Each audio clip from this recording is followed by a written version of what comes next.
Ruth 2:22.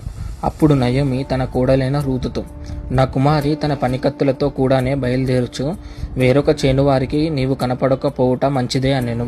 జనరల్గా మనం ఆలోచిస్తే మహోన్నతిని చాటున నివసించేవాడే సర్వశక్తిని నీడని విశ్రమించేవాడు కదా.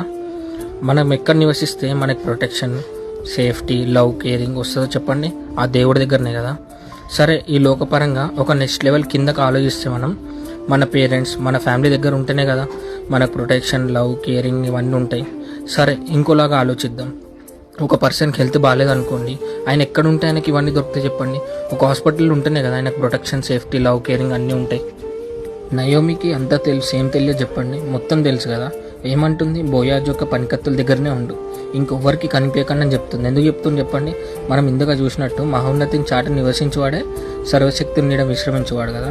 ఇప్పుడు రూత్కి ప్రొటెక్షనే కానీ, లవ్వే కానీ, కేరింగే కానీ బోయాజు తప్ప ఇంకెక్కడ దొరుకుతుంది చెప్పండి?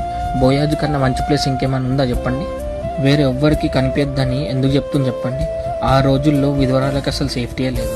మరీ ముఖ్యంగా సొంత ఊరు కాకుండా బయట ఊరు వాళ్ళు ఉంటారు కదా, అలాంటి వాళ్ళకైతే అస్సలకే సేఫ్టీ లేదు. బోయాజే ఇప్పుడు వాళ్ళకి ప్రొటెక్షన్, సేఫ్టీ, లవ్, కేరింగ్.